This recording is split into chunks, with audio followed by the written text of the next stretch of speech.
ओम शांति। आज हम सुनेंगे 1981 की अव्यक्त मुरली। मुरली की डेट है 13 अप्रैल 81। मुरली का हेडिंग है रूहे गुलाब की विशेषता। आज बागबान अपनी रूहे गुलाब बच्चों को देख रहे हैं।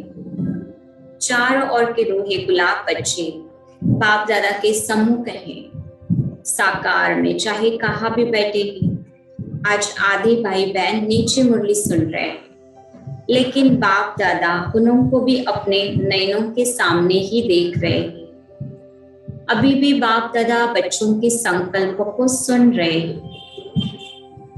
सभी सम्मुख मुरली सुनना चाहते हैं, लेकिन नीचे होते हुए भी बाप दादा बच्चों को सामने देख रहे हैं। हर एक रूहे गुलाब की खुशबू बाप दादा के पास आ रही है तो सब नंबरवार, लेकिन इस समय सभी एक बाप दूसरा कोई इसी रूहानी खुशबू में नंबर 1 स्थिति में है। अब कहते सभी नंबरवार है, बट अब भी सभी एक बाप दूसरा कोई इस रूहानी खुशबू में नंबर 1 स्थिति में। इसलिए रूहानी खुशबू वतन तक भी पहुंच रही है। रूहानी खुशबू की विशेषताएं जानते हो? किस आधार पर रूहानी खुशबू सदाकाल एक रस और दूर दूर तक फैलती है, अर्थात प्रभाव डालती है। इसका मूल आधार है रूहानी वृत्ति। सदा वृत्ति में रूह को देख रहे हैं, रूह से बोल रहे हैं, रूह ही अलग अलग अपना पार्ट बजा रहे हैं। मैं रूह हूँ, सदा सुप्रीम रूह की छत्र छाया में चल रहा हूँ। मैं रूह हूँ, हर संकल्प भी सुप्रीम रूह की श्रीमत के बिना नहीं चल सकता है। मुझ रूह का करावनहार सुप्रीम रूह है। करावनहार के आधार पर मैं निमित्त करने वाला हूँ। मैं करणहार, वह करावनहार है। वह चला रहा है, मैं चल रहा हूँ। बहुत सुंदर रीति से बाबा हमें समझा रहे कि मैं आत्मा, मैं रूह हूँ और सदा परमात्मा की छत्र छाया में चल रहा हूँ। इतना सुंदर रीति से बाबा बता रहे कि मुझ रूह का करावनहार सुप्रीम रूह है। करावनहार के आधार पर मैं निमित्त करने वाला हूँ। मैं करणहार, वह करावनहार है। वह चला रहा है, मैं चल रहा हूँ। हर डायरेक्शन पर मुझ रूह के लिए संकल्प, बोल और कर्म में सदा हजूर हाजिर रही। इसलिए हजूर के आगे सदा मुझ रूह के जी हजूर रहे। सदा रूह और सुप्रीम रूह कंबाइंड हो। सुप्रीम रूह मुझ रूह के बिना रह नहीं सकते और मैं भी सुप्रीम रूह के बिना अलग नहीं हो सकता। ऐसे हर सेकंड हजूर को हाजिर अनुभव करने वाले सदा रूहानी खुशबू में अविनाशी और एक रस रहते हैं।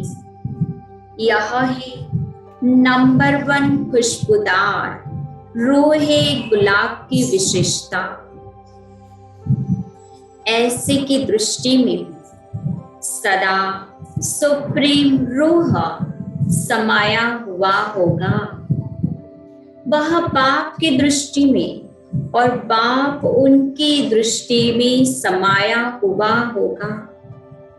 इतना सुंदर रीति से बाबा बताते कि बाप की दृष्टि में मैं और मेरी दृष्टि में बाबा समाया हुआ होगा। वह बाप की दृष्टि में और बाप उनकी दृष्टि में ऐसे रूहे गुलाब को देह व देह की दुनिया व पुरानी देह की दुनिया की वस्तु व्यक्ति देखते हुए भी नहीं दिखाई देंगे।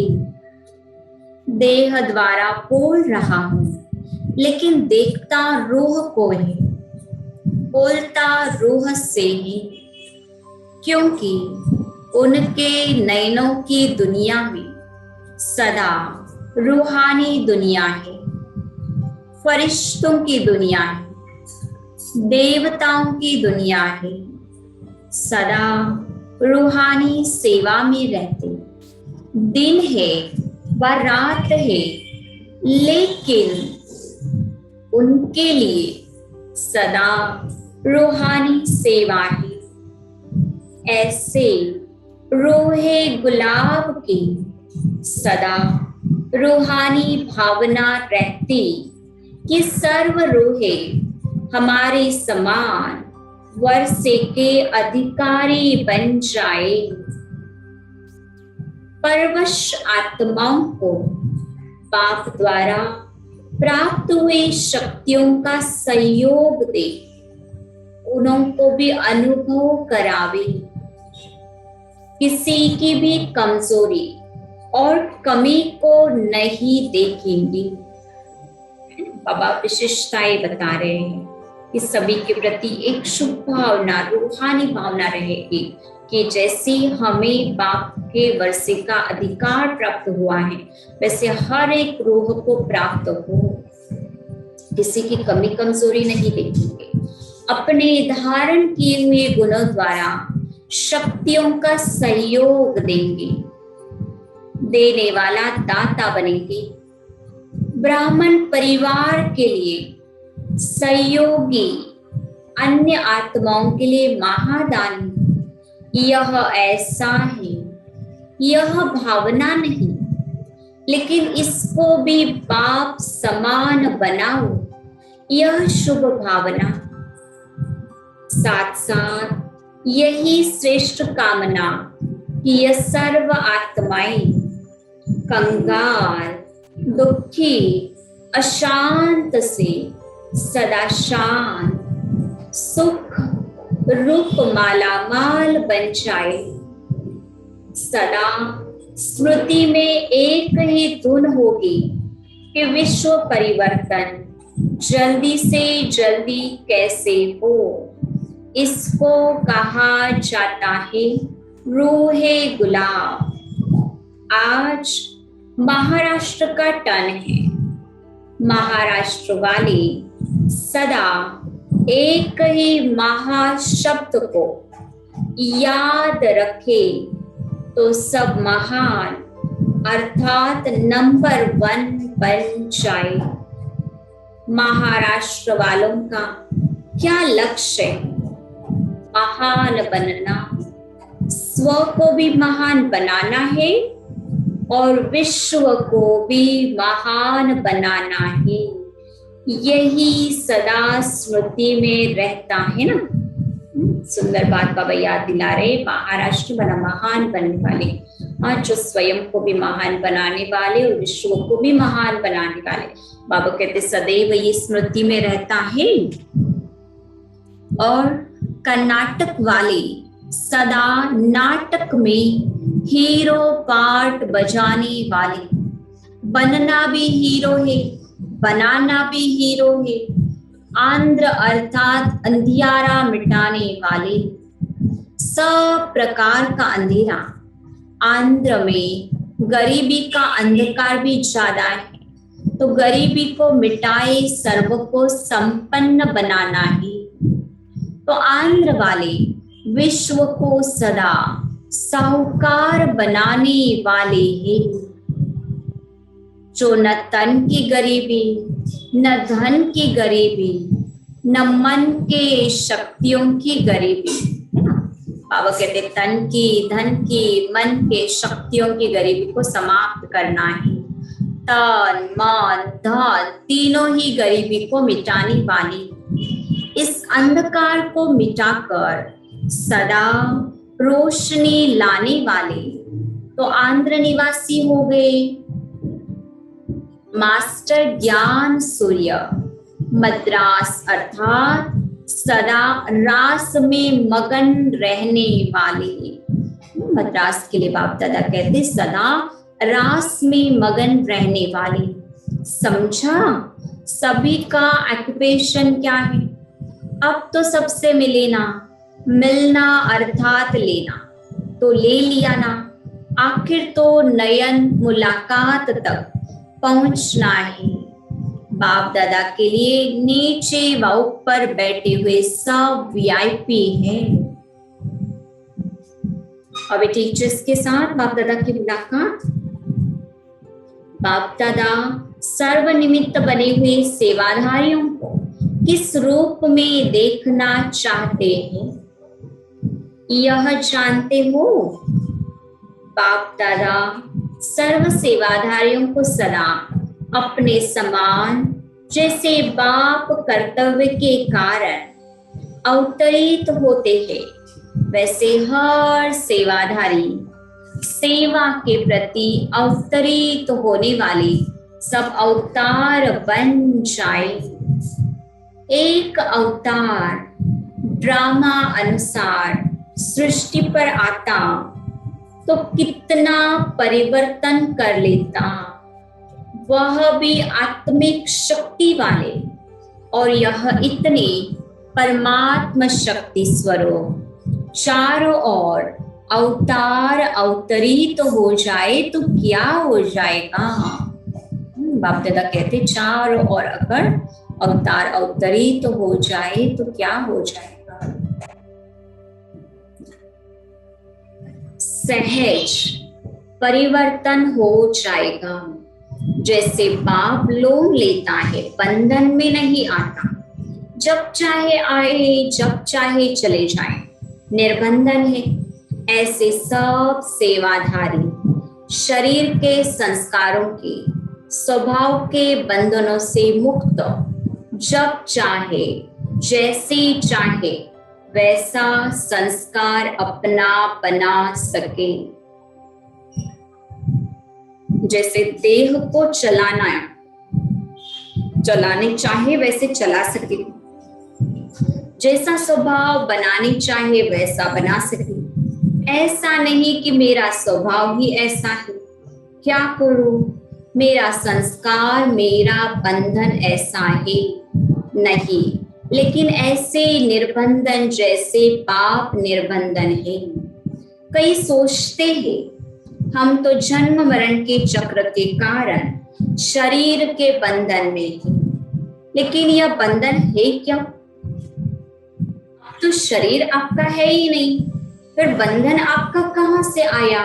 बाप दादा कहते शरीर आपका है ही नहीं तो फिर बंधन आपका कहां से आया? जब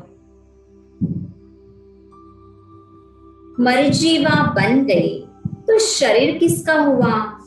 तन मन धन तीनों अर्पण किया है या सिर्फ दो को अर्पण किया, एक को नहीं? जो मेरा तन ही नहीं, मेरा मन ही नहीं, तो बंधन हो सकता है? यह भी कमजोरी के बोल है। क्या करें? जन्म जन्म के संस्कार है, शरीर का हिसाब किताब है, लेकिन अब पुराने जन्म का पुराना खाता संगम युग पर समाप्त हुआ, नया शुरू किया। अभी उधर का पुराना रजिस्टर समाप्त हो गया या अभी तक संभाल कर रखा है? पूछ रहे बाप दादा, खत्म नहीं किया है क्या? तो समझा बाप दादा क्या चाहते हैं? इतने सब अवतार प्रकट हो जाए तो सृष्टि पर हलचल मच जाएगी ना। अवतार अर्थात ऊपर से आने वाली आत्मा, मूल वतन की स्थिति में स्थित हो। ऊपर से नीचे आओ, नीचे से ऊपर नहीं आओ जाओ, नीचे से ऊपर नहीं जाओ, ऊपर से नीचे आओ। है ही परम धाम निवासी आत्मा, सतो प्रधान आत्मा अपने आदि अनादि स्वरूप की स्मृति में रहो, अंत की स्मृति में नहीं। अनादि आदि फिर क्या हो जाएगा? स्वयं भी निर्बंधन और जिनों की सेवा के निमित्त बने हो वह भी निर्बंधन हो जाएंगे। नहीं तो वह भी कोई ना कोई बंधन में बंध जाते ही। स्वयं निर्बंधन अवतरित हुई आत्मा समझकर कर्म करो तो और भी आपको फॉलो करेंगे। जैसे साकार बाप को देखा, क्या याद रहा? बाप के साथ मैं भी कर्मातीत स्थिति में हूँ या देवताई बचपन रूप में, अनादि आदि रूप सदा स्मृति में रहा तो फॉलो फादर। टीचर से पूछने की जरूरत ही नहीं कि संतुष्ट हो। टीचर से पूछना माना टीचर की इंसल्ट करना। इसलिए बाप दादा इंसल्ट तो नहीं कर सकते, बाप समान निमित्त हो। निमित्त का अर्थ ही है सदा करण करावनहार के स्मृति स्वरूप। यही स्मृति समर्थ स्मृति है।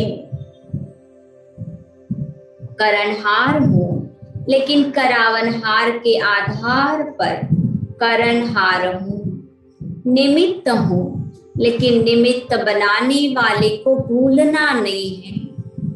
मैं फन नहीं, सदा बाप दादा ही मुख में मन में कर्म में रही। यही पाठ पक्का है ना। बाप दादा की पार्टियों के साथ मुलाकात है।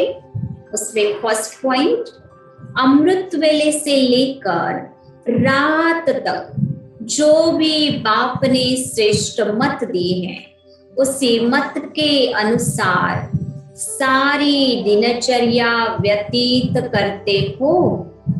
उठना कैसे है, चलना कैसे है, खाना कैसे है, कार्य व्यवहार कैसे करना, सबके प्रति श्रेष्ठ मत मिली हुई है। उसी श्रेष्ठ मत के प्रमाण हर कार्य करते हो। हर कर्म करते हुए अपनी स्थिति श्रेष्ठ रहे उसके लिए कौन सा एक शब्द सदा स्मृति में रखो? ट्रस्टी। बाप दादा कहते ट्रस्टी शब्द को याद रखो। अगर कर्म करते ट्रस्टीपन की स्मृति रहे तो स्थिति श्रेष्ठ बन जाएगी, क्योंकि ट्रस्टी बनकर चलने से सारा ही बोझ बाप पर पड़ जाता है। आप सदा डबल लाइट बन जाते। डबल लाइट होने के कारण हाई जंप दे सकते हो। अगर गृहस्थी समझते तो दुम लग जाता, सारा बोझ अपने पर आ जाता। बोझ वाला हाई जंप दे नहीं सकता और ही सांस फूलता रहेगा। ट्रस्टी समझने से स्थिति सदा ऊंची रहेगी। तो सदा ट्रस्टी होकर रहने की श्रेष्ठ मत को स्मृति में रखो। सेकंड पॉइंट है, बाप दादा द्वारा सभी बच्चों को कौन सी नंबर 1 श्रीमत मिली हुई है? नंबर 1 श्रीमत है कि अपने को आत्मा समझो। और आत्मा समझकर बाप को याद करो। सिर्फ आत्मा समझने से भी बाप की शक्ति नहीं मिलेगी।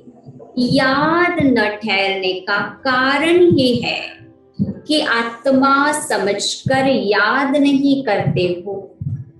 आत्मा के बजाय अपने को साधारण शरीरधारी समझकर याद करते हो, इसलिए याद टिकती नहीं है। वैसे भी कोई दो चीजों को जब जोड़ा जाता है तो पहले समान बनाते हैं। ऐसे ही आत्मा समझकर याद करो तो याद सहज हो जाएगी, क्योंकि समान हो गए ना। यह पहली श्रीमत ही प्रैक्टिकल में सदा लाते रहो। यही मुख्य फाउंडेशन है। अगर फाउंडेशन कच्चा होगा तो आगे चढ़ती कला नहीं हो सकती। अभी अभी चढ़ती कला, अभी अभी नीचे आ जाएंगे। मकान का भी फाउंडेशन अगर पक्का न हो तो दरार पड़ जाती है या गिर जाता है।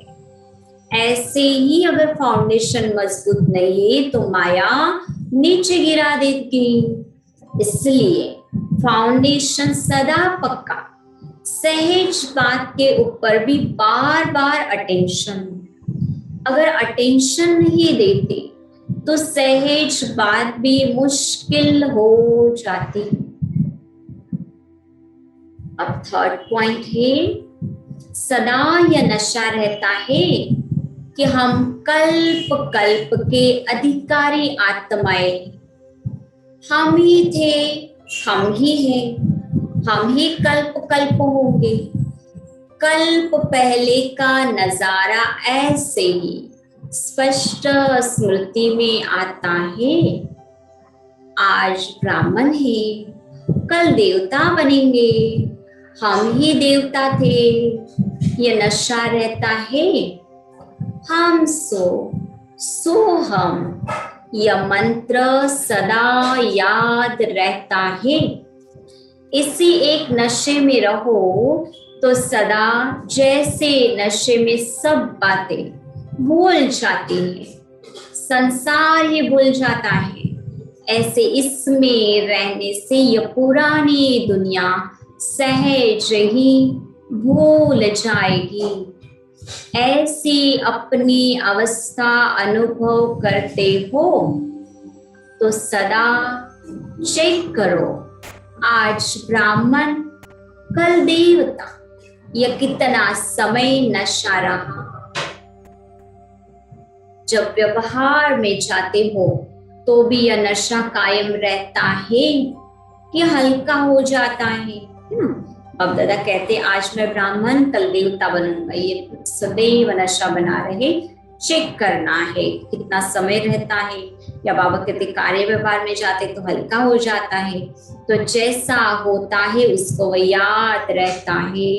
जैसे प्रेसिडेंट है, वो कोई भी काम करते यह नहीं बोलता कि मैं प्रेसिडेंट हूँ, तो आप भी सदा अपनी पोजीशन याद रखो। इससे सदा खुशी रहेगी, नशा रहेगा, सदा खुमारी चढ़ी रहे। हम ही देवता बनेंगे।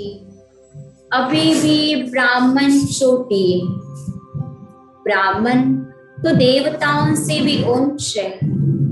इस नशे को माया कितना ही तोड़ने की कोशिश करे लेकिन तोड़ न सके। माया आती तब भी है जब अकेला कर देती है, पाप से किनारा करा देती है। डाकू भी अकेला करके फिर वार करते ना। इसलिए सदा कंबाइन रहो, बाबा और मैं सदैव साथ रहना है तो फिर माया वार नहीं करेगी। इसलिए कंबाइन रहो, कभी भी अकेले नहीं होना। मैं और मेरा बाबा, इस स्मृति में कंबाइन रहो, मैं और मेरा बाबा। फोर्थ पॉइंट है सभी अपने को महान भाग्यशाली समझते हो ना। देखो कितना बड़ा भाग्य है जो वरदान भूमि पर वरदानों से झोली भरने के लिए पहुंच गए हो। ऐसा भाग्य विश्व में कितनी आत्माओं का है। फोटो में कोई और कोई में भी कोई, तो वह खुशी सदा रखो कि जो सुनते थे, वर्णन करते थे, फोटो में कोई कोई में भी कोई आत्मा, वह हम ही हैं। इतनी खुशी है, सदा इसी खुशी में नाचते रहो। वाह मेरा भाग्य, वाह मेरा भाग्य, यही गीत गाते रहो। हाँ, बाप दादा कहते सदैव गीत गाते रहो।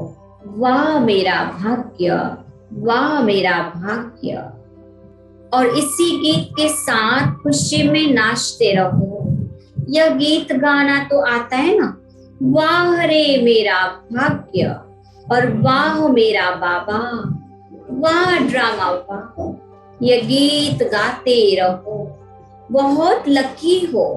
बाप तो सदा हर बच्चे को लवली बच्चा ही कहते हैं।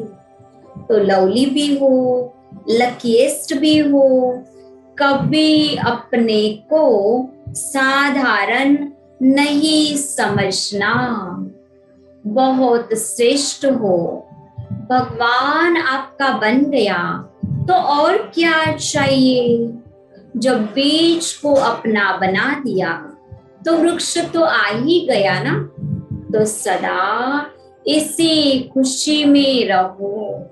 आपकी खुशी को देख दूसरे भी खुशी में नाचते रहेंगे। अच्छा, ओम शांति।